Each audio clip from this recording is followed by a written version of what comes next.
So welcome to everybody who's joining us today for this update on COVID-19.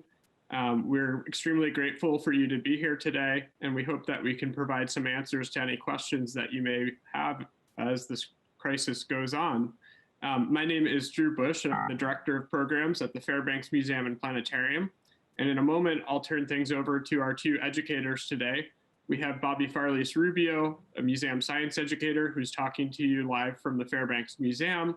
We also have Laurel Ruggles, who is talking to you live from Northern Vermont Regional Hospital. So thank you both for being here with us today. A few things just for those of you who are in the Zoom meeting. You may notice that if you mouse your cursor over to the bottom of your screen, that you can participate in today's session in a variety of ways. One is a chat box, which a few of you have already found and are chatting in. We welcome you to pose questions in there or to chat with our presenters or myself. You can also look in the Q&A box, and what you'll find there is a place where you can actually write your questions for our presenters today. If you're worried about your identity, there's a tab on there that you can choose to be anonymous and pose your questions anonymously as well. So feel free to pose questions there, and we'll try to answer them both live and in the session or in written form in the chat itself. And then finally, you'll see a button that allows you to raise a hand. And what that does is it gives me a little ping that you've raised your hand, and I will send you a message to share your video and your audio, and then you can interact live during today's session with Bobby and Laurel as well. One note on that point, we are recording this session. It is going to be rebroadcast on Kingdom Access Television and possibly other local stations around the state. So if you're thinking about sharing your video, please keep that in mind. And of course, we'll be archiving all of our classes. So if you have any friends or family or colleagues that aren't able to be here with us today, I would suggest that you point them over to the fairbanksmuseum.org, and you'll see a tab at the top that says Learn, and one of the items is virtual learning, and you'll find all of the details for our online programs there. So once again, thank you so much for joining us today, and now I'm going to turn you over to Bobby Farlice-Rubio. All right, good afternoon, everybody, and thank you for joining us from wherever you're watching. We're here to give you all the information we can, especially regarding what's happening in the Northeast Kingdom and Vermont in general, and North Country of New Hampshire and our community here. And we're also here to not just inform you, but also to hopefully reassure you and help you get through this time. Everybody is going through a tough time with kids at home and folks out of work, and we all understand that. And that is the goal of these weekly briefings. We hope to show you where things are going and how much our community is preparing for this pandemic. So with that in mind, I want to introduce you to Laurel Ruggles. She's actually the Public Information Officer at NVRH, Northeastern Vermont Regional Hospital, our local hospital here in St. Johnsbury. And they've been doing a lot to get ready for this pandemic. And I'm going to toss it over to Laurel now so she can start begin with that part. And I hope you folks can ask some good questions in the meantime, too. Go ahead, Laurel. Welcome. Hi. Thank you, Bobby and Drew, and thank you for this opportunity to get accurate and timely information out to people of the Northeast Kingdom, because at this time we really need that. So the hospital here and hospitals across the state and probably most of the country have been preparing for this a type of pandemic for quite a while. I don't know if you remember back in 2009, we had the H1N1, which was a novel flu virus, and we really started preparing at that point. And what I mean by that is we started doing drills with our partners across the state. We started really trying to figure out if we did have this kind of a pandemic disease hit our region or our state or the country, what would we do? What would we need? And we started preparing for those resources. Like what kind of staffing do we need? What type of beds and respirators and personal protection equipment would we need in this kind of pandemic? So, and also going through different scenarios to what could happen and what would happen if we started getting a lot of people coming to the hospital who were sick or who thought they were sick. So we've been trying to get ready for this exact situation for probably over 10 years. And even though we're prepared, I really wish we didn't have to actually be here doing this in real time now, but I personally, I had somebody ask me today if I was worried about this. Worried is not a word that's really popped into my head during this. I feel like I feel very confident that we're prepared, we're as ready as we can be, and then we just need the rest of the public to do your part so that we can do ours. Well, I think that's going to reassure a lot of folks to know that the hospital's been readying for something like this for more than a decade. I think you told me yesterday when we spoke about the drive-through testing and the success at identifying a couple of cases of COVID-19. Can you tell us a little bit about that? Sure. So you've probably been hearing about the drive-through testing, that we were probably one of the first in the state, but then they started popping up around the country as well. And the idea behind that is you want to separate people from who might potentially have the virus and protect the people who aren't sick. And in our hospital in particular, where we didn't have a lot of extra space, other hospitals been able to, they're large enough they could identify a whole different unit or something. But here, it made the most sense for us to have a drive-through unit. And so if you're coming by the hospital, or you might even be able to see it from the interstate when you drive by, you'll see a big red tent that's located right out in the parking lot near our emergency entrance and the entrance to diagnostic imaging in the lab. And it's staffed Monday through Friday from 11 to 3. And you drive up. We ask that people don't get out of their vehicle. We do have the tent if people do need to get out, because sometimes it's easier to do that if they get out of the vehicle. And so the process is, and can I kind of back up a little bit on the process for testing? This is not for people to just show up. There is a process in the state where you really should go through your primary care provider. Call that office and let them know what your symptoms are. Sometimes they'll ask about your travel history. It sort of depends on what's happening. The situation changes pretty quickly. And they'll decide whether you need to get a test or not. So it's not everyone is going to be tested. They will contact the state of Vermont, who is the ones who are actually doing the tests, the actual test on the specimen, and they will keep track of that. They'll keep track of who you are, who's getting tested, and where you were tested. And then they will send you to our drive-through testing site from those hours, Monday through Friday, 11 to 3. And we're ready for you to come. If you don't have a primary care provider, in our area, you can call the hospital main line at 748-8141, and then you can press 1 for the COVID-19 hotline. And we have a system here that will assign somebody to be your provider who will listen to your symptoms, and they will guide you through that process and explain. They'll talk to the state and explain how you can use our drive-through testing. So don't worry about that. But the main message is, don't just show up. Not everybody is going to be tested. It's really a process that we've created in the state to make sure that the right people are tested at the right time. Well, I think that's very reassuring, because I think in particular, a lot of young folks who haven't had any health issues don't have a primary care provider sometimes. And so they might feel unsure as to what to do. So I think that that's worth repeating for the public and anybody who's watching this, to let everyone know.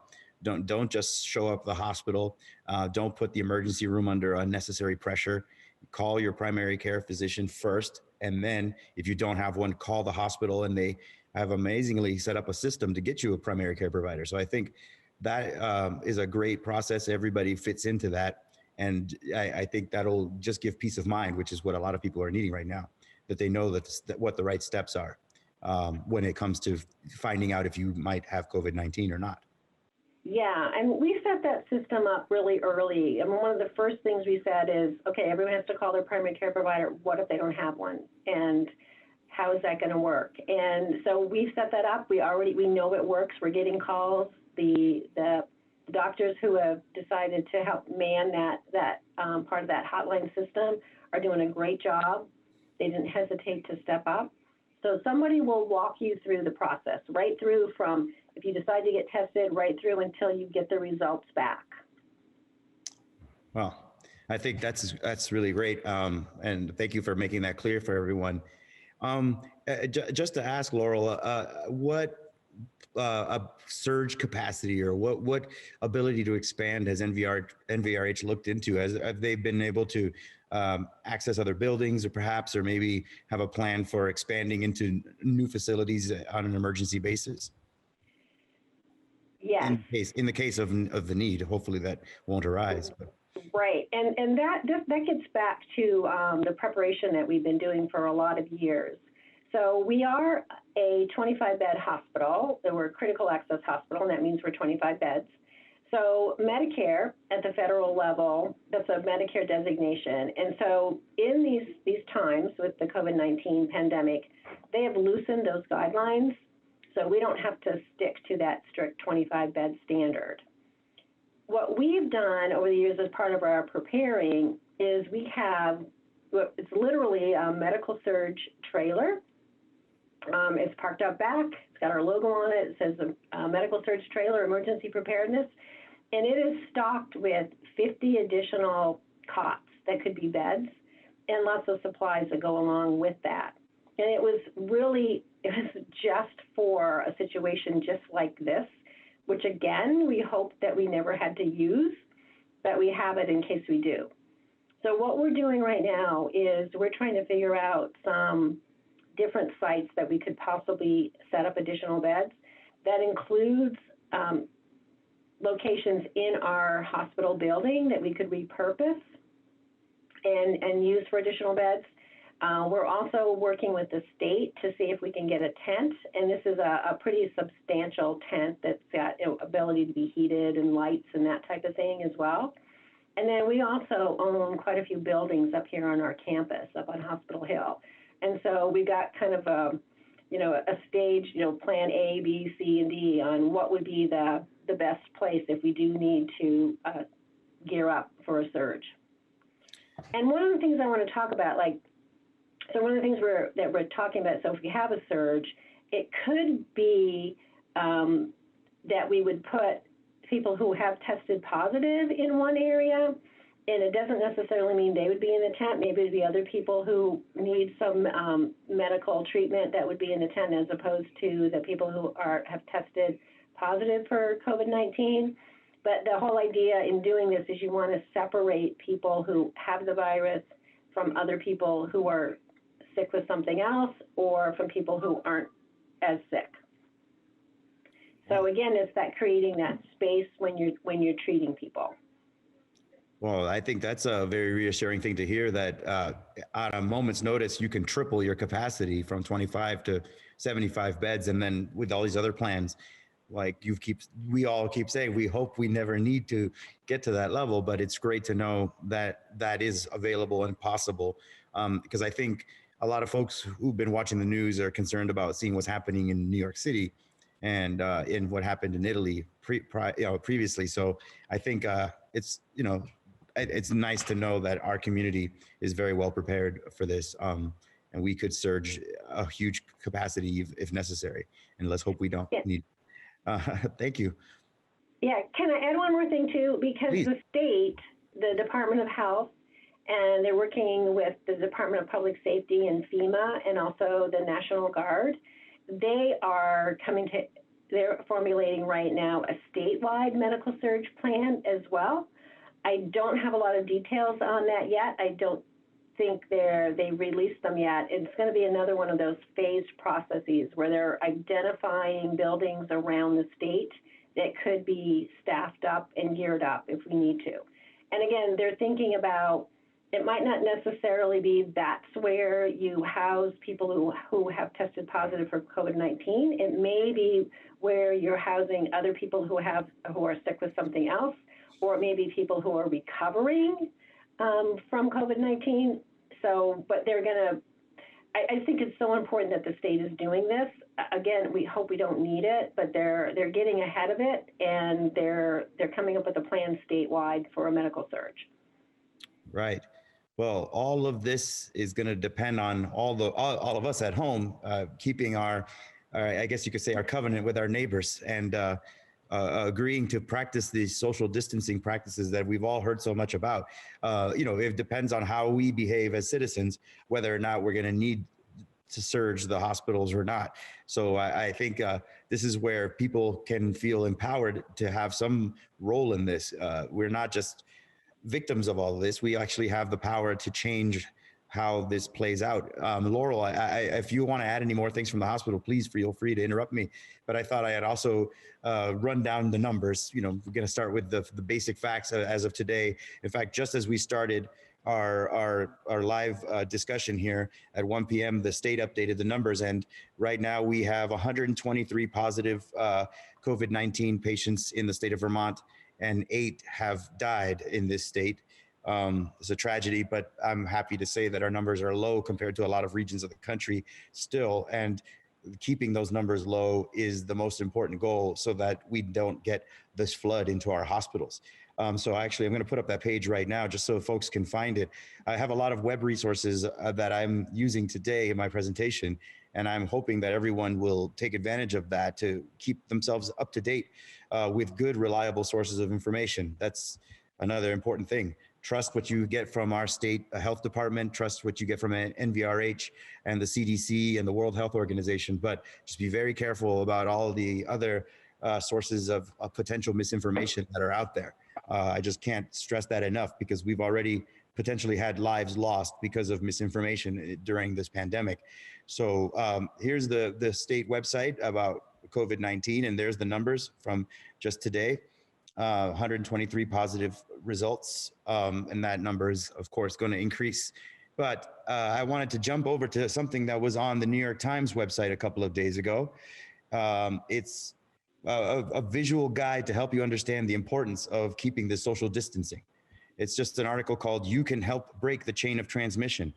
And it's a very simple graphic here. It just shows you two situations, one on the top where a person has made contact with 2 of their friends and passed on COVID-19, and that ends up resulting in hundreds of novel infections that didn't have to happen. And if you just avoided contact with one of those people, just one friend that you gave a phone call to instead of chatting with and face to face, that could prevent 128 in the diagram infections going forward or more. It could prevent thousands. There's a lot of interesting stories coming out, like about a party in Westport, Connecticut. Not to blame the people that involved in the party, but one particular party was thought to have caused several hundred infections around the world because the people who went to the party left, and some of them flew to different countries and they all took it with them. And so this social distancing is the best thing we have. We can't wait for a cure or a vaccine. That will eventually come. But in the meantime, this is the greatest power you have in this pandemic, is your ability to stop the infection in its tracks. So it's not that hard to do, but it really could save lives. This staying at home is critical. So I have this diagram up here, but I also wanted to point out some of the good news after I show you the global numbers here. So we'll get back to some more good news, but here is a website that is probably getting more use than any other in the world right now, it seems. The Johns Hopkins coronavirus map that tells us how the world is coping with this pandemic. And you can see that as the last update, 441,187 cases globally of COVID-19 are now known, and the death toll is 19,784. So probably by today, we're going to surpass 20,000 deaths in the world from this pandemic. But of course, there's also good news on this page, because you can see that 111,933 people have gotten COVID-19 and have recovered. And from everything we've heard so far about this virus, like most viruses, once you catch this virus, it won't reinfect you a second time. So that group of people are the only people in the world who don't have to worry about COVID-19 anymore. But that number is also growing. So it's hard to look at all these numbers and see anything good going on, because all you see is increases in infections and, sadly, increases in deaths.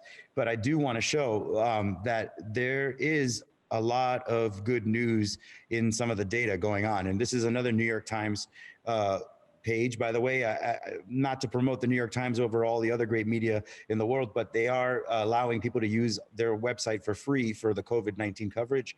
So even if you don't have a subscription to the New York Times, all of their COVID-19 coverage is free to access, and this is amongst that. Here is the chart showing deaths by country, and you can see which countries have had it longer or less time, but look at the curve for China right now. I'm highlighting mainland China. They have done what we've been hoping to do, which is to flatten the curve.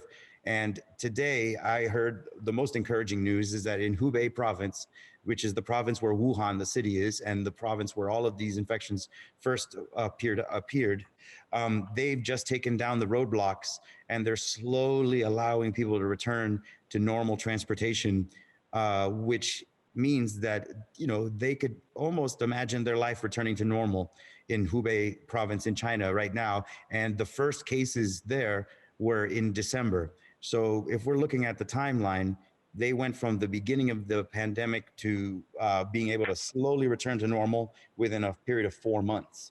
I'm not saying that that's going to be the case for everyone else, but it gives you some kind of hope to think that it's possible that within a few months, we might see life return to normal. But of course, any determination like that can't be made ahead of time. You have to base it on the numbers. You have to base it on what the doctors are saying in the hospitals. And another piece of good news here is look at South Korea. South Korea, they have flattened the curve very early on.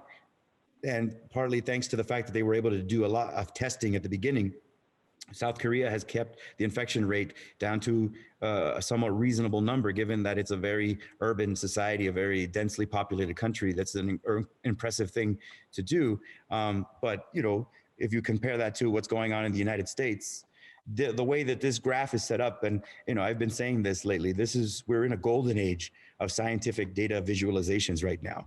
And those of you who don't know what logarithmic graphs are, don't worry about all this technical stuff. But basically, the steeper that line is, the faster the death rate is increasing. And the flatter you get it, the slower the death rate. So you can see the United States is still pretty steep, heading towards a line where we might be doubling deaths every 3 days. And obviously we want to bend that curve down towards flat. So on this same page, if you go down to the United States, it actually does a state-by-state breakdown. And here is where I find a lot of encouraging news, because most people may remember that Washington State in the Seattle region was where this pandemic first arrived on our shores and first started spreading. And Washington State is managing to flatten their curve, even though they've had it for a shorter time than Hubei province has. They've managed to get the death rate down, so it's only doubling every 9 days. So it's not flattened, but it's well on its way to going in the right direction.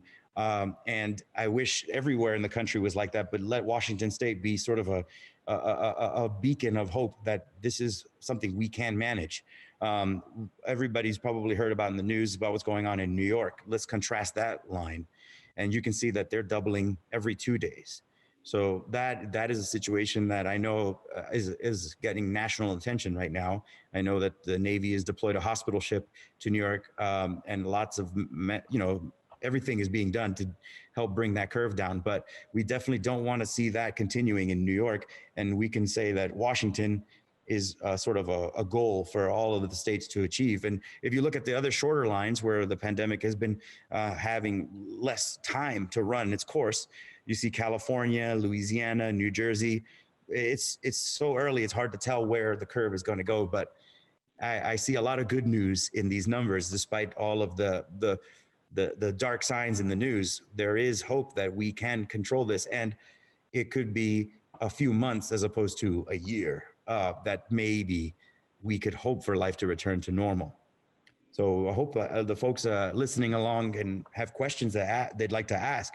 And if those of you who are like the history of this kind of thing, well, maybe you could take some comfort in learning about what happened in 1918 during the pandemic flu. There's been a lot of comparisons with this pandemic that we're in now with the pandemic influenza of 1918. And the CDC has a really well researched page that shows you the history of the pandemic flu that coincided with the end of World War I. So this, if you want to know the history about this pandemic, we learned a lot from that one. And this whole social distancing concept comes from the hard lessons that we learned from failing to do so during that pandemic 102 years ago. And I can even show it again if anybody wants to see it from last time I was doing this last week.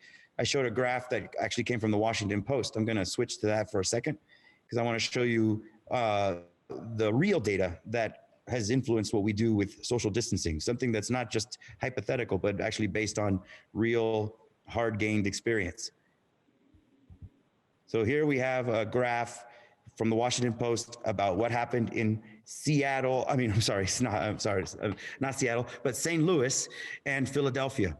Both cities had the pandemic flu in 1918, but they handled it very differently.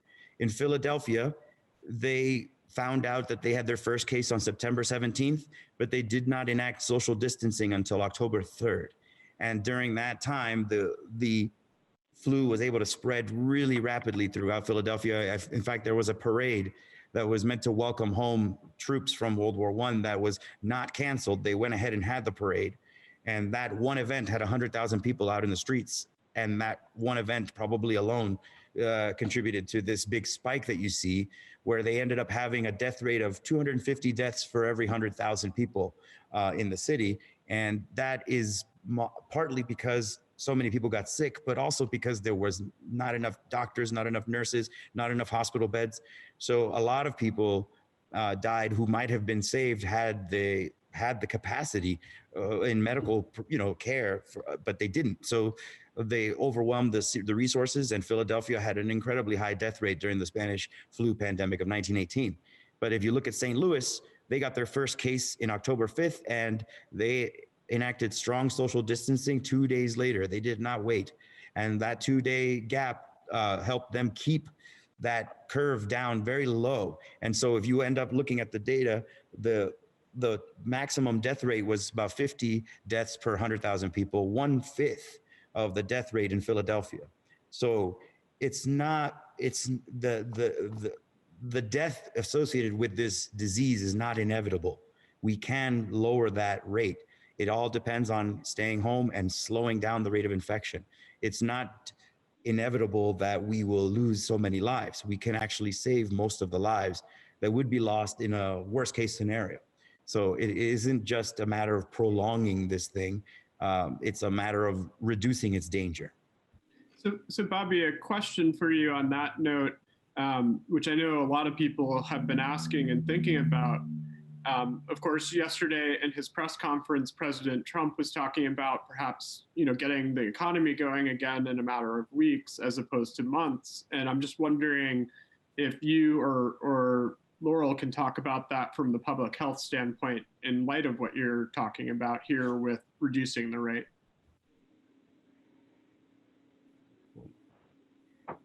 I would say that I'm not a medical professional, and I'm not, somebody who works at the CDC, but all of these decisions have to be based on the data. You have to base it on the numbers of how infection rates. You can't just arbitrarily choose a date to say everybody's going to go back to normal, because what you could end up doing is causing that surge. We may have delayed it somewhat, but if we all go back to normal and the COVID-19 is still running rampant throughout the population, then we will have bought ourselves some time, but we don't want to see that situation where the Philadelphia spike, if you want to call it that. That is something that you want to avoid at all costs. And I know that it is a toll on the economy. I know lots of people who are not working right now. Everybody is being affected by this, but it really is a matter of money or life. Which one is more important? We have to do this. It costs a lot of pain, but just think about what you'd be willing to do to save the lives of someone in your family or even a stranger, and then compare that to this, and you'll say that the economic pain is significant, but it's not comparable to the loss of a loved one. So we should put it in perspective.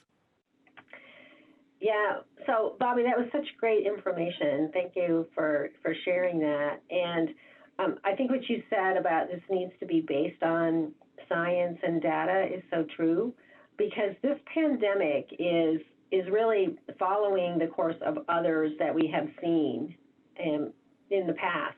And it's acting the same exact way. And we've learned from what worked and what didn't work in pandemics in the past. And so we're trying to do, and we're trying to ask people to do, is to do the things that we know will work, which is to prevent the spread. You've got those personal things you can do about making sure that you stay home if you're sick, and washing your hands, and you're hearing that a lot, but it really does help. And then the social distancing is really, really key. And the reason for that, in case people are wondering, is this virus spreads through close contact with someone else. That's the fastest way that it spreads. And so if you want to prevent the spread, you have to stay away from other people. And that's why we're telling people to stay away from other people. Stay home. Don't go out unless you absolutely have to, and and stay away from as many people as you can. I think we're really lucky here. It was really a dramatic curve in New York City. We're really lucky here that we live in a rural area. It's a really nice day outside. We can go outside, most of us, in our yards and not be around anyone. That's why we live here. And so, we can still have a little bit of a life and enjoy the things that we like to do, and practice that safe social distancing. Right, and we got a little bit of lucky snow. I mean, I think it's great. We the other night gave me a chance to use my snowshoes and get out there and enjoy the woods. And I know the ski mountains are closed, but you can still cross-country ski and get out there and hike. I encourage people to take advantage of the fact that we live in this place where we already are socially distant by default. So yeah, thank you, Laurel. It's true, and on top of that, I want to make a message to everyone who's watching to make sure you check in on your neighbors, not in person, but on the phone, FaceTime, or however you want to electronically communicate with them, especially those neighbors who don't have a lot of mobility, who don't get outside a lot, not just because they might be sick, but also because people are very lonely. And I think a lot of people are desperate for contact with other people. And that would be a shame if that is what drives somebody to break all these great public health measures that we're using. So phone calls, FaceTime, those things have never been more important. Use them as much as you can. Call your neighbors, check on them, maybe make a routine of calling the people on your road that that don't get out much or don't have a lot of friends and family. And that way we all look out for each other. That's going to make it a lot easier to get through this time too. And I just wanted to ask a few questions that I know we've been asked a number of times about, obviously it's important to socially distance and to, be outside, but to be aware of your distance to other people. But I think people have questions about the virus in terms of how long it might exist on surfaces that they could come in contact with, even if they are following that guideline. If it's, found on certain surfaces for a long time after somebody who might be infected touches a specific place, or if there are other concerns they should have with regards to animals or insects or anything of that nature. Yes, all that I've read has shown that up to 72 hours, certain surfaces like metal and plastic can be contaminated. So if you're going out in places where the public goes, it might be best to assume that the virus is on the surfaces you might be touching. But remember that the virus can't get into your body just from touching your finger. It has to get into your body, usually through your nose, your mouth, or other, your ears or your eyes. So this is where that whole don't touch your face concept comes from. If you've touched something that might be contaminated, there is a good chance that you can get rid of that contamination by washing your hands with soap and water and making sure you do that before you touch your face. If you have to touch your face later on. But consider, maybe it sounds a little paranoid, but consider going out in public places and assuming that every surface is contaminated. And I've actually read something that was pretty handy to me, which is assume that you are contaminated, even if you have no reason to think that you are sick. pretend in your mind that you could be somebody who already has COVID-19. And that'll make you more conscientious too about how you handle surfaces in the public. I know people who will wipe things down after they touch it and before, because they say, I might be the one who's passing it around. That might be a little extreme, but this is why it's so much easier just to stay home. If you stay home, you don't have to worry about most of these things. But if you do go out in places where the public has been, 72 hours is how long it could survive on a surface. That's a pretty long time. And I don't know what the weather does with that. So I don't think that cold or hot should be in your consideration. Just consider it 72 hours no matter what. With that in mind, I think if you practice some common sense and wash your hands, and even, maybe if you're really worried, carry one of these things around that we had it in the lab in abundance, and you can wipe down surfaces before you touch them and after you touch them as a service to anybody else, just in case you are someone who's carrying it. We were talking about the democracy and the sort of equality of this virus. It doesn't care about your class. Now that we know that Prince Charles has COVID-19, hopefully I hope nothing bad happens to him or any of his family, but I hope that reinforces the idea to people that there isn't anyone who is in a position where they're free to not worry about this. It affects everyone. Yeah, Bobby, that's really good advice. The other thing I want to mention with that is I know people are concerned because there's been it's hard to get the hand sanitizer or some of those antiseptic wipes like you showed, but just soap and water is really very effective at this, and any household cleaner that you have in your house will do the job as well. So people shouldn't worry if you haven't been able to get the hand sanitizer or the disinfecting wipes. Just use what you have. Yeah, soap, the old-fashioned cleaner is really the best. And I actually saw some of the biomechanics of the virus. The virus itself, it's encapsulated in a lipoprotein, basically like a drop of fat. That's what the virus rides around in the world. And if you just think of those old dishwashing soap commercials where they would drop the soap into the water and you see all the grease dissipate, and just imagine that on a microscopic level, when soap touches that virus, its capsule just falls apart. So we're lucky that one of the most abundant things that hopefully nobody's running out of is the best thing to stop this. So yeah, hand sanitizer, I've heard, is second best to soap and water, which is always the best. And that's really if you're out somewhere where you don't have access to soap and water handily. But that image, which I think we all have that image of, the duck being washed and the oil just sliding off, it just goes right off with the water. That's a perfect image. That's just exactly what happens with this virus. So just plain old soap and water or anything that you have around the house will work very, very well. Just a couple of things. We were having some conversations here. One of the things that we talked about that you might not think about when you're out and about to making sure you wipe down is like the steering wheel on your car. So I know people, you go out and you do some grocery shopping and you come home and you wipe everything down. Well, just take a couple extra minutes to go out with a rag and just wipe off your steering wheel as well. It's one of the first things you touch when you're getting in and out of your vehicle. So yeah, and possibly also your phone is another thing not to forget. Oh, for sure. This thing is a receptacle of everything that's been on your hands. So you could wash your hands very well and then recontaminate them with your own phone. So I think that's something that people should also pay attention to. This could be a little Trojan horse for a virus in a way.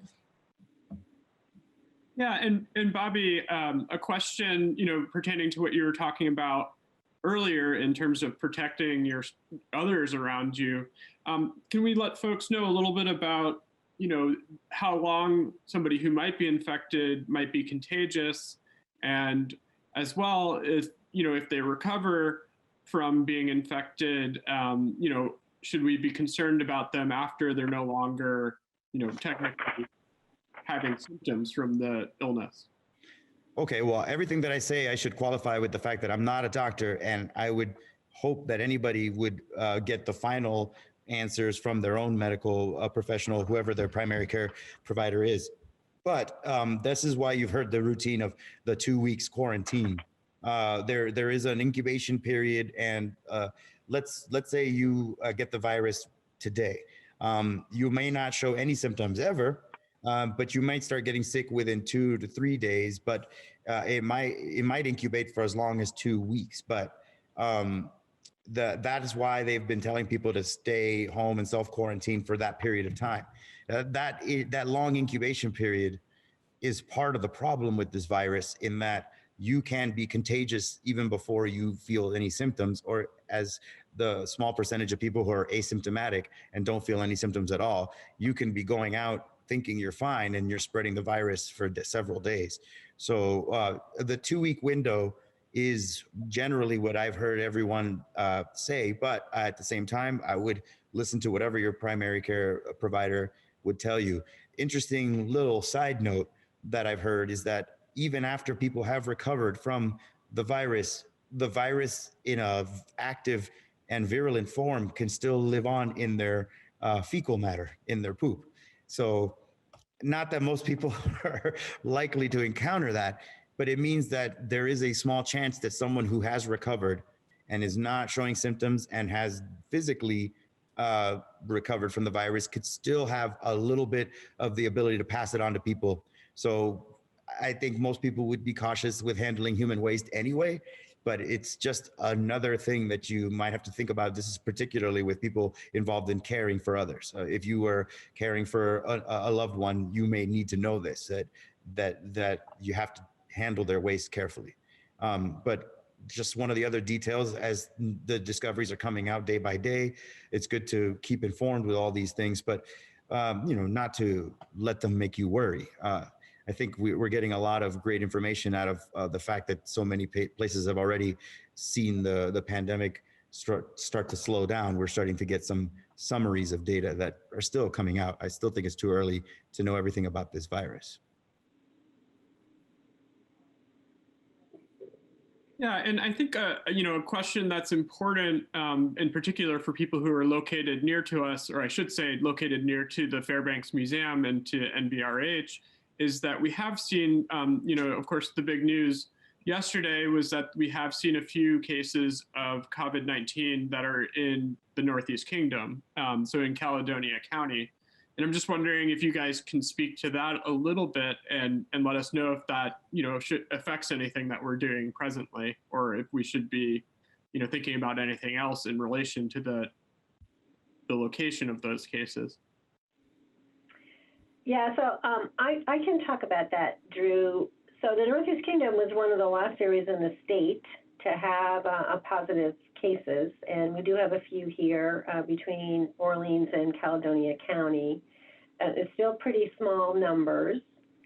And right now, here at our hospital, through our drive-through testing, as of this morning, we did 123 tests.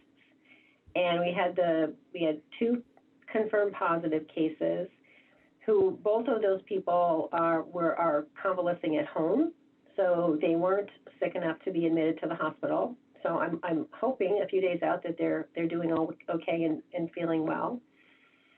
And right now we have about 45 that are pending the test results on it. So it's still pretty small numbers, and I'm hoping that the numbers stay small.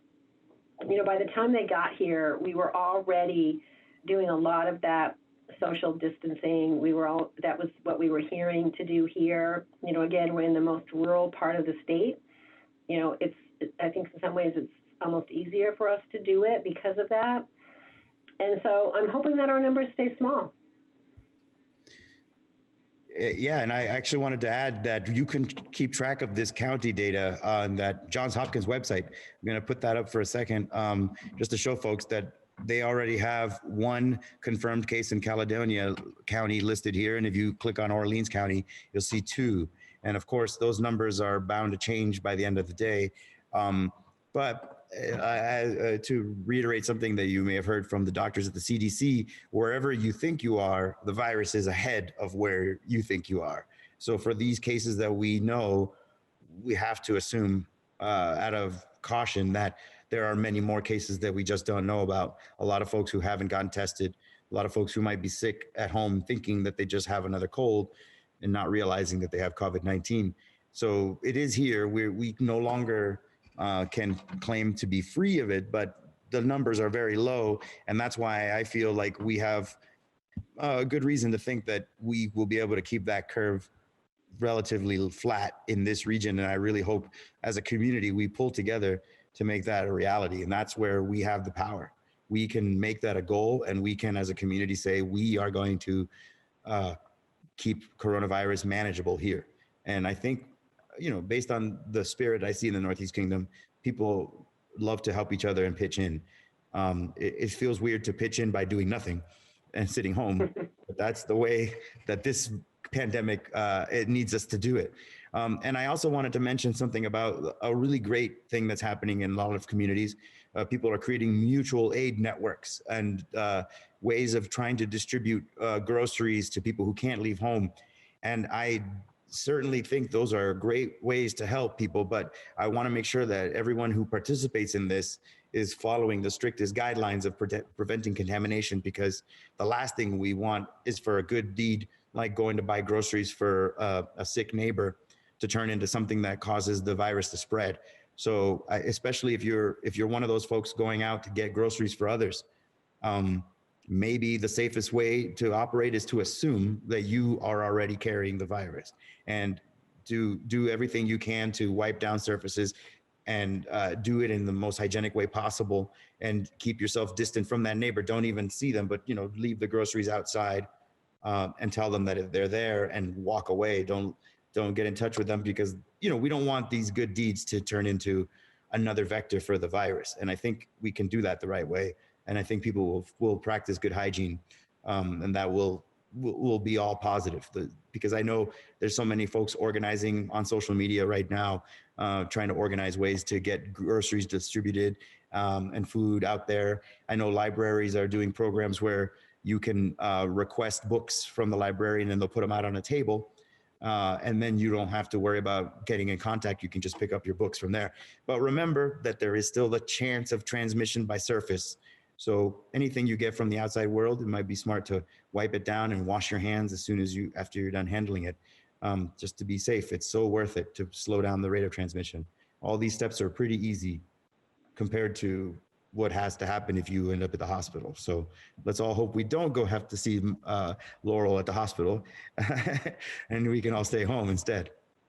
Yeah, and on that note, I just wanted to mention for folks that the volunteer network that Bobby's mentioning is actually, there's a link on our Facebook page, a few posts down now, but it's on there in case you're interested in figuring out ways that you can volunteer. And I should say that these are volunteer roles that you can play that wouldn't expose you, further to the virus. We do have one question on our Q&A, and then on the cultural aspects of things. And then I would like to turn to our YouTube question that we have back on the health aspects of the virus. But first question is, are there things that we can do to help, like sewing masks or donating nitrile gloves? I've heard other people even ask about, should we be trying to support our local businesses in some way?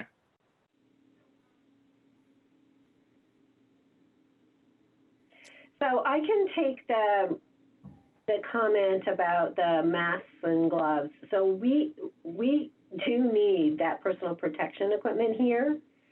And if people have things like that, we've had, if you read the paper today, we've gotten some really generous donations from area businesses who have masks and different kinds of masks, and also we've gotten some gloves.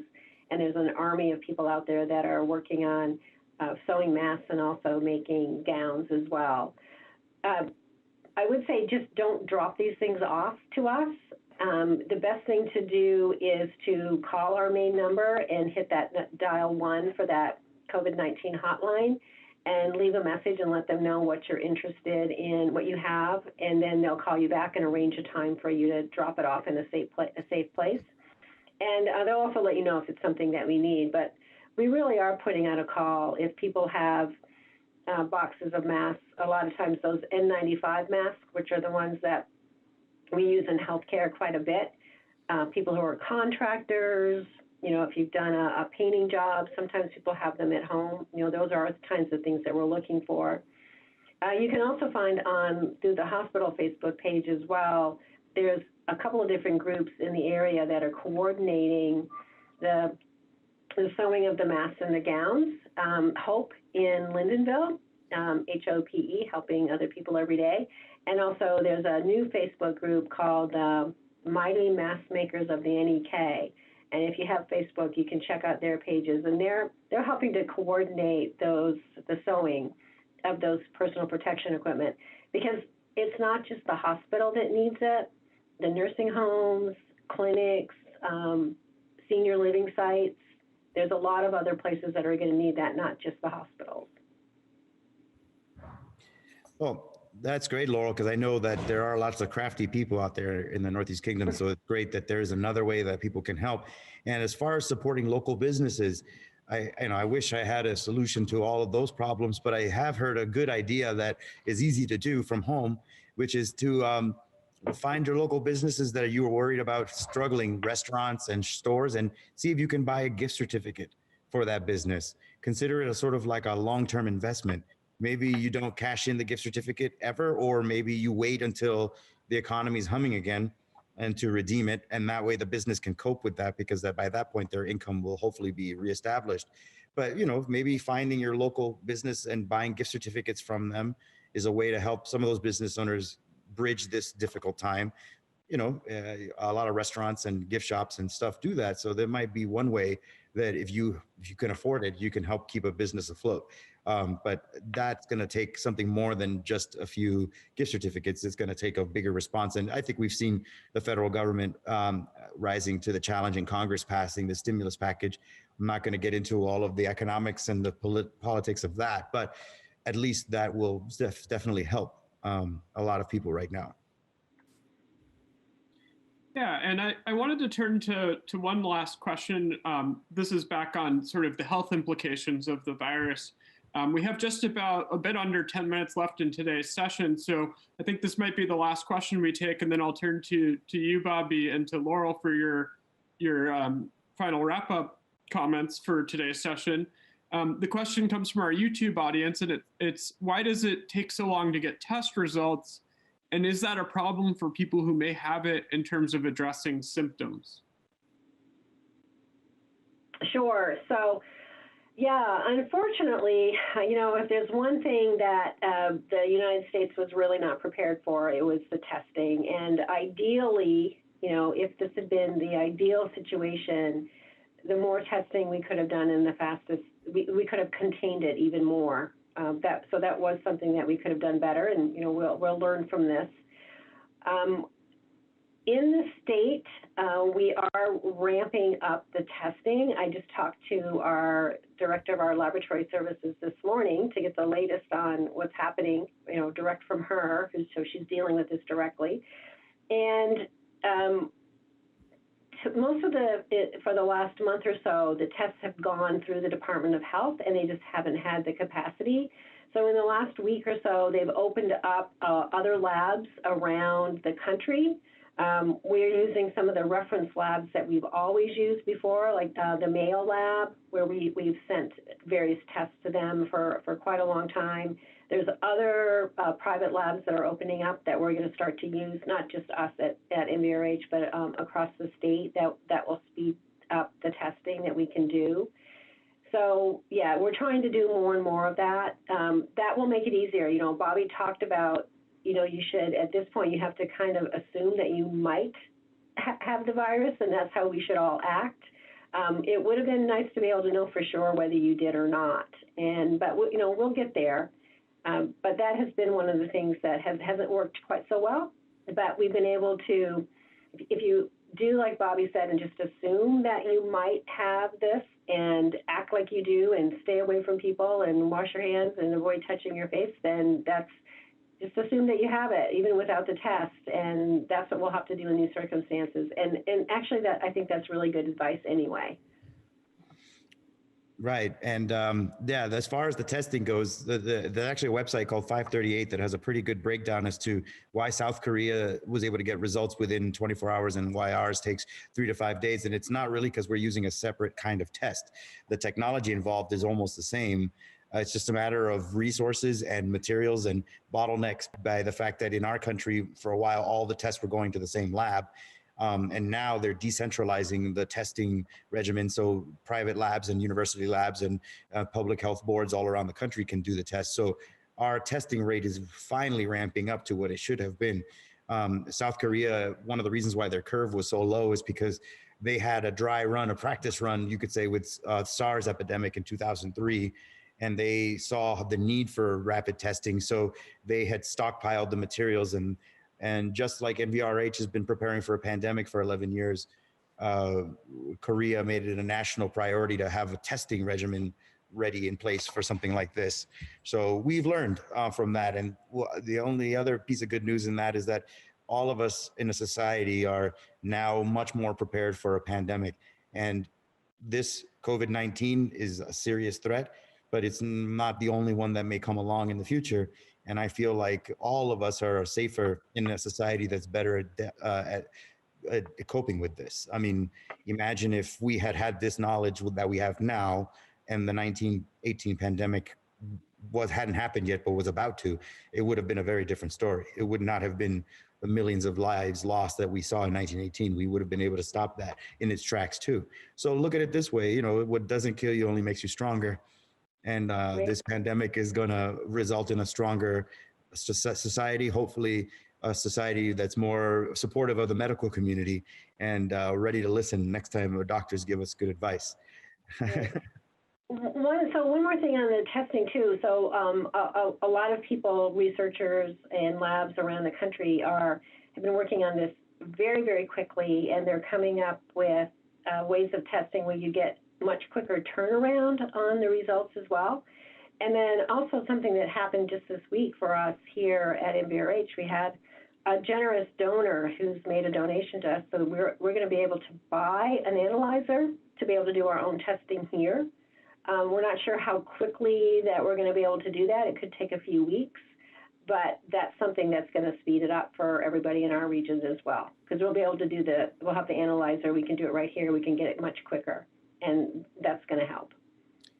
Well, that's a great relief to me too, to hear that NVRH will be able to do the tests in-house. And then also that helps us get to the point where what are we going to be able to do to end this time of quarantine and trouble? And I think that once we have that testing ability, we'll also be able to identify who is immune, who's already had it, and who is safe to go out into the workforce. So this testing doesn't just help us stop the pandemic at the beginning, it also helps us wind it down and helps us return to normal, because it's the uncertainty that is the biggest cause of all of this self-isolation and quarantining. If we knew, then we wouldn't have this uncertainty, and then we would be able to know exactly what we're going to do. So Laurel, I'm so happy to hear that NVRH had received that donation. I did not know that, but that is something that I'm sure everybody who's listening is reassured by. Well, I don't know if anyone else, Laurel, if you wanted to add anything else. I just wanted to once again repeat the need for people to clamp down on any misinformation that they hear out there. There are lots of trusted sources of information, NVRH, the CDC, our state, Vermont Department of Health. Anything that you see on their websites is something that you can take as good advice. But please be careful about anybody claiming to have any remedy or quick cures. There's a lot of, unfortunately, devious people out there that are trying to cash in on this pandemic and act like they've figured out a solution, send them some money and they'll get you a cure. And unfortunately, we've already seen one person die in Arizona from taking a substance that they had heard might help cure the COVID-19, but it was something that was actually meant to be an aquarium cleaner.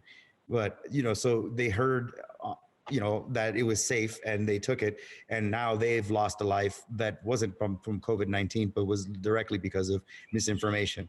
So misinformation can be deadly too. And if you hear someone repeating something that you doubt, check with them, tell them, please, let's check that out. Let's find out the truth before we give somebody that bad information, because that can cost lives. I just would hate to have that added to the legitimate threat from the virus, all this illegitimate stuff that people have been circulating. So make sure to squash that anywhere you hear it is really important. to make sure that everybody gets the facts. Yeah, and Bobby, you and I were on the same page as far as those final words to people. Make sure that you're getting your information from reliable sources. If you want a quick, easy place to go, you can go to the hospital website, nvrh.org, because we have links to the Department of Health, Vermont Department of Health, the CDC, the World Health Organization. We have some specific information on there, like how to use our drive-through testing, that kind of thing. I think it's very important in this times that people are going to those reliable sources. So I've been going to the CDC and Department of Health and World Health Organization for the last month or so, and their websites are getting better. They're really working on making them easier for people to navigate and get the information that they need. Yeah, I just put up. I put up NPRH's website to see it. Well, I just want to show them how easy it is to find the COVID-19 section. It's right there underneath the title and the picture, and that's your one-stop. If you have to go one place, that's where you can get all the information that you need. And don't just be very careful about misinformation. Show people the good resources. That's how you combat the misinformation, is giving them the good stuff. So. Great. Well, thank you, Bobby, and thank you, Laurel, for your final thoughts. I think this has been a really wonderful and informative session for everybody who's joined us today. And I wanted to thank, of course, everybody in our audience. So both in our Zoom meeting and on YouTube, and those who may view this later on Kingdom Access Television. I want to thank again, of course, our science educator, Bobby Farlice-Rubio, who's coming to you from the museum, and to Laurel Ruggles, who's coming to you from Northern Vermont Regional Hospital, as you just saw their website. Of course, if you have friends or colleagues or loved ones who were not able to join us today, please point them towards the fairbanksmuseum.org website. You'll be able to find this session in our archives under the Learning and Virtual Learning item tab. But I just wanted to mention that the museum, really takes seriously its role as being a resource for our community. And you may have noticed that we've been teaching K-8 classes over the course of this week. Our staff is doing an incredible job rolling out a whole number of other online programs, ways to stay connected with our community, with the museum as well. So please do check out our Facebook page, check out the front page of the website, and we look forward to having you all again soon join us for any of these sessions, which we will be conducting for free through the duration of the COVID-19 health crisis. And so thank you again, everybody. I hope everyone has a wonderful day. Thank you, Drew. Thank you, Laurel. And let me just add one last thing. I wish we could do here what has been done in places like Italy and France, where people get out on their balconies and give applause to all the medical professionals who are saving their lives. We live in a rural area, so you might not hear us clapping, but I think that you should think about that on a daily basis. Just be grateful for all the folks at NVRH and other medical offices that are there for us. We really need those folks. And so here's my daily applause for our medical professionals. And Laurel, give our love to everyone at the hospital. Thank them for the self-sacrifice, just being there on the front lines, that we're appreciating. Yeah, thank you. I definitely will. Thank you so much. All right, take care, everyone. Be well and keep your mind at peace. All right, thank you, everybody.